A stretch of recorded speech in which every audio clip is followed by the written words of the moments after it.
अस्सलाम वालेकुम स्टूडेंट्स। आज की इस वीडियो में हम 11 केमिस्ट्री में से एक न्यूमेरिकल को सॉल्व करेंगे जिसका ताल्लुक स्टेचोमेट्री से है। और ये न्यूमेरिकल स्टेचोमेट्री में हमारे पास जो 3 टाइप्स होते हैं, एक होता है मास मास रिलेशनशिप, एक होता है मास वॉल्यूम रिलेशनशिप और एक होता है वॉल्यूम वॉल्यूम रिलेशनशिप। तो ये न्यूमेरिकल जो है इसका ताल्लुक मास मास रिलेशनशिप से है। मैं आपको इस सवाल में जो तरीका समझाऊंगा, आप अगर इस तरीके को फॉलो करेंगे तो इंशाल्लाह आपको स्टेचोमेट्री में से मास मास रिलेशनशिप वाला न्यूमेरिकल सॉल्व करने में कोई प्रॉब्लम नहीं होगी। और इस न्यूमेरिकल का जो ताल्लुक है, आपकी बुक के पेज नंबर 20 पे ये न्यूमेरिकल मौजूद है। आप अपनी बुक में पेज नंबर 20 ओपन करके इस वीडियो को देख सकते हैं, तो शायद आपको ज़्यादा बेहतर समझ आए। ठीक है, उसके बाद आपको मैं सवाल पढ़ के समझाता हूं कि सवाल में हमसे क्या कहा गया है। Calculate the weight of CO2। हमने कार्बन डाइऑक्साइड का मास कैलकुलेट करना है, यानी उसके वेट को हमने कैलकुलेट करना है।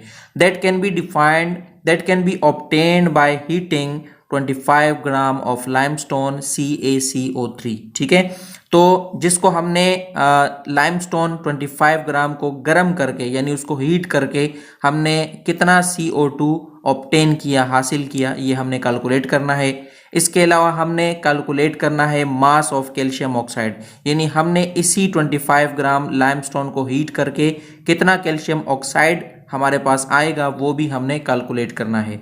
तो आप इसको कैसे पहचानेंगे कि इसका ताल्लुक मास मास रिलेशनशिप से है? सवाल को आपने ऐसे पहचानना है कि जब आपको वैल्यू जो गिवन हो, अगर उसके साथ ग्राम लिखा हो, यानी यहाँ पे देखें 25 ग्राम लिखा हुआ है, तो ग्राम को देख के हमें पता चल रहा है कि ये हमें एक मास गिवन है। और हमें जो चीज़ें मालूम करनी है, इसमें देखें हमें CO2 मालूम करना है और एक हमने CaO मालूम करना है। तो इसमें देखें, इसमें भी लिखा हुआ है कि हमने मास मालूम करना है CaO का, और इसमें भी लिखा है कि हमने वेट मालूम करना है CaO का, यानी दोनों मास हमने मालूम करने हैं और जो वैल्यू हमें गिवन है वो भी मास है। तो इसी से हमें पता चल रहा है कि ये मास मास रिलेशनशिप से ताल्लुक रखने वाला न्यूमेरिकल है। और इस तरह के न्यूमेरिकल्स में आमतौर पर आपको जो इक्वेशन है वो साथ में गिवन होती है, लिहाजा उसके लिए आपको परेशान होने की ज़रूरत नहीं है। ठीक है, तो अब हम इस न्यूमेरिकल को सॉल्व करेंगे। न्यूमेरिकल को सॉल्व करने के लिए जो तरीका मैं आपको बता रहा हूँ, आपने मास मास रिलेशनशिप के सारे न्यूमेरिकल्स में इसी तरीके को फॉलो करना है। इंशाल्लाह आपका जवाब बिल्कुल सही आएगा। ठीक है, तो अब हम क्या करेंगे, सबसे पहले हमने ये इक्वेशन जो हमें दी गई है इसको हमने यहां पर लिखना है।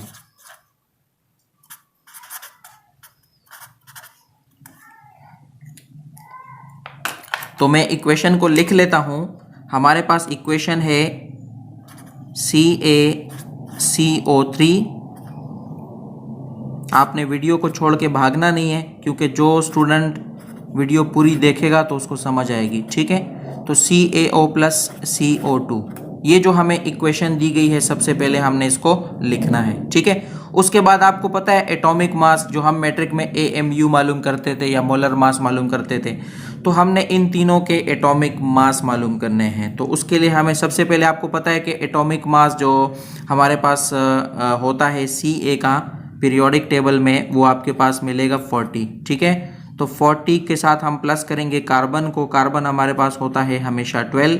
उसके साथ हमने प्लस करना है O3 को, यानी O3 हमारे पास 16 को 3 से मल्टीप्लाई करेंगे तो O3 हमें मिल जाएगा।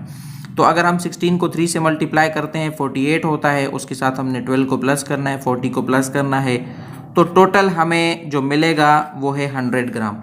यानी इस वक्त हमारे पास जो लाइमस्टोन मौजूद है वो कितना है, वो 100 ग्राम है। और उससे हमें कितना कैल्शियम ऑक्साइड और कितना कार्बन डाइऑक्साइड मिल रहा है वो भी हमने कैलकुलेट करना है।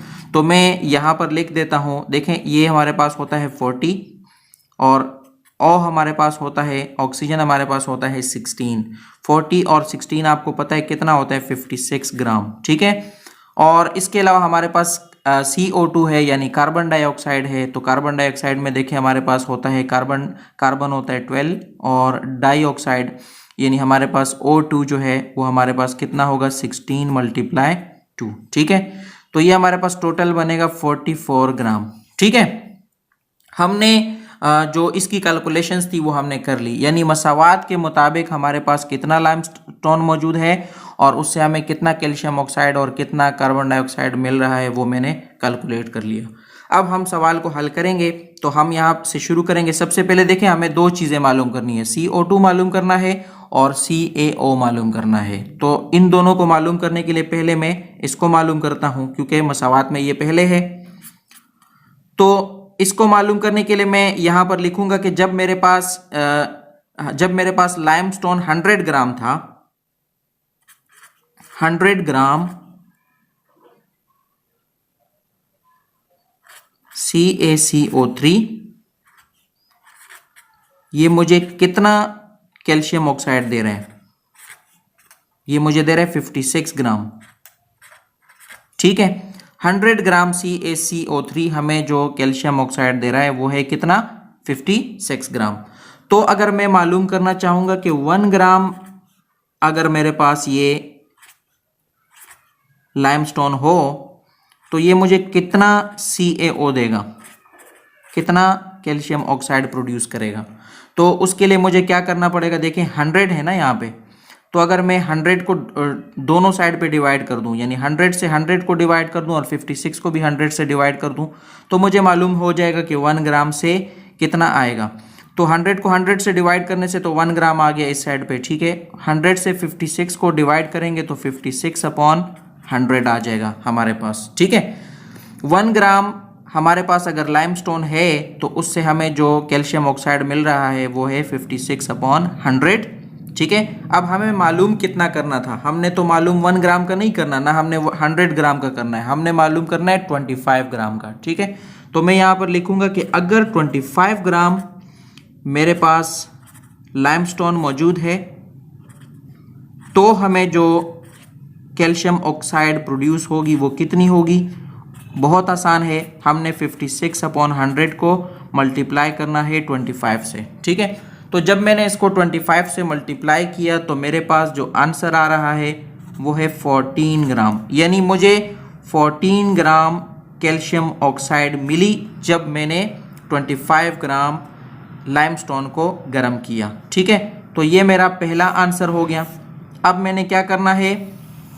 सवाल के दूसरे हिस्से की तरफ जाना है।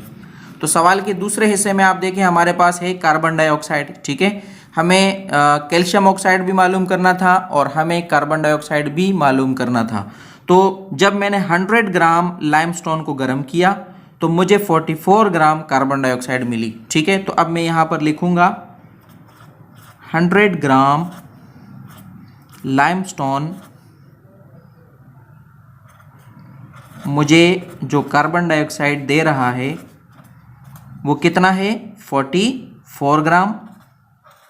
ठीक है, 1 ग्राम कितना कार्बन डाइऑक्साइड देगा? 1 ग्राम लाइमस्टोन से जो कार्बन डाइऑक्साइड प्रोड्यूस होगी, अगर हम 44 को 100 से डिवाइड कर दें, ठीक है, यानी इस वैल्यू से अगर हम 44 को डिवाइड कर दें तो ये 1 ग्राम से इतनी प्रोड्यूस होगी। ठीक है, अब हमें मालूम कितना करना था? हमें मालूम करना था 25 ग्राम से कितना प्रोड्यूस होगा। तो मैं यहाँ पर लिख देता हूँ कि 25 ग्राम लाइमस्टोन अगर मैं ले लूँ, उसको हीट करूँ, तो मेरे पास जो कार्बन डाइऑक्साइड प्रोड्यूस होगी वो तब मालूम होगी अगर मैं 44/100 को 25 से मल्टीप्लाई कर दूं। अगर मैं इसको मल्टीप्लाई करता हूं तो 44 को 100 से डिवाइड करके मल्टीप्लाई करें 25 के साथ, तो आपके पास जो आंसर आएगा वो होगा 11 ग्राम। आप कैलकुलेटर से चेक कर सकते हैं। क्वेश्चन नंबर 2 जो इस वक्त मैं सॉल्व कर रहा हूं आपके सामने, इसका ताल्लुक भी मास मास रिलेशनशिप से है और ये आपकी एग्जाम्पल नंबर 2 है, आपकी बुक में पेज नंबर 21 पर मौजूद है। तो सवाल है हमारे पास, chlorine is produced on a large scale by electrolysis of NaCl aqueous solution. ठीक है, तो हमारे पास NaCl का आबी महलूल मौजूद है जिसकी बर्कपाशीदगी से हमने क्लोरीन बड़े पैमाने पर हासिल की। Calculate the weight of NaCl required to produce 142 gram of chlorine. अगर हमें क्लोरीन 142 ग्राम चाहिए तो उसके लिए हमें कितना NaCl दरकार होगा, ये हमारा सवाल है। और इसके लिए हमें जो इक्वेशन होती है, पिछले सवाल में मैं बता चुका हूं कि वो गिवन होती है, तो इसमें हमें जो इक्वेशन गिवन थी वो ये इक्वेशन है। ठीक है, तो सबसे पहले आपको पता है हम क्या करते हैं, सबसे पहले हम देखते हैं कि इक्वेशन के मुताबिक हमारे पास क्लोरीन और NaCl कितना मौजूद है। तो हमारे पास NaCl के 2 मोल हैं, तो हम यहाँ पर 2 लिखेंगे। अब हमें पता है कि Na यानी सोडियम जो होता है उसका जो एटॉमिक मास है वो पीरियोडिक टेबल के मुताबिक हमारे पास है 23। इसके साथ हम प्लस करेंगे क्लोरीन के मास को, तो क्लोरीन का मास हमारे पास पीरियोडिक टेबल के मुताबिक मौजूद है 35.5। अगर हम 35.5 को 23 के साथ प्लस करते हैं तो हमारे पास जो आंसर होगा वो होगा 58.5 होगा, और इसको हम मल्टीप्लाई करेंगे 2 के साथ तो हमारे पास हमें मालूम हो गया कि टोटल इस वक्त हमारे पास जो NaCl मौजूद है वो है 117 ग्राम। ठीक है, और इससे हमें जो क्लोरीन मिल रही है वो कितनी है वो हम देखते हैं। हम चूंकि बाकी चीज़ों की बात हम नहीं करेंगे क्योंकि सवाल में हमें सिर्फ सोडियम क्लोराइड और क्लोरीन की बात की जा रही है, तो हम भी सिर्फ सोडियम क्लोराइड और क्लोरीन पर ही रहेंगे। ठीक है, तो हमने क्लोरीन का चेक करना है। क्लोरीन का हमारे पास, आपको पता है क्लोरीन पीरियोडिक टेबल के मुताबिक 35.5 हमारे पास इसका एटॉमिक मास होता है, लेकिन चूंकि हमारे पास इस वक्त ये 2 है तो हम इसको 2 से मल्टीप्लाई करेंगे। हमारे पास ये टोटल आ रहा है 71 ग्राम। ठीक है, तो हमारे पास इस वक्त 117 ग्राम हमारे पास सोडियम क्लोराइड मौजूद है, और उससे हमें जो क्लोरीन मिल रही है वो है 71 ग्राम। तो हम इसको सॉल्यूशन जब हम इसकी स्टार्ट करेंगे तो हम यहाँ पर लिखेंगे कि 71 ग्राम क्लोरीन हमें मिल रही है। हमें मिल रही है कितने NaCl से मिल रही है? ये हमें मिल रही है 117 ग्राम NaCl से। तो पिछले सवाल में हमने फिर ये भी चेक किया था कि 1 ग्राम से क्या होगा, तो इसमें भी हम बिल्कुल इसी तरह करेंगे कि 1 ग्राम, अगर हमें 1 ग्राम क्लोरीन की ज़रूरत है,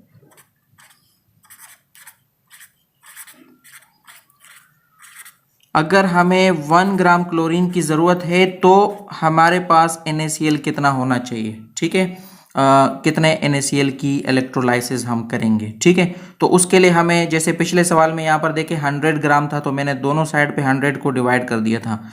यहाँ पर हमारे पास 71 है तो मैं दोनों साइड पे 71 को डिवाइड करूंगा। 71 को 71 से डिवाइड करते हैं 1 आता है। ठीक है, तो हमें पता चल जाएगा कि 1 ग्राम क्लोरीन प्रोड्यूस कब होगी, अगर हमारे पास कितना NaCl मौजूद हो। तो इसके नीचे भी मैं 71 को लिखूंगा, यानी 117 के नीचे हमारे पास आ जाएगा 71। ठीक है, और इसको हम क्या करेंगे, इसको अब हमने चूंकि मालूम करना है कि 142 ग्राम क्लोरीन कब प्रोड्यूस होगी, तो मैं यहाँ पर लिखूंगा 142 ग्राम क्लोरीन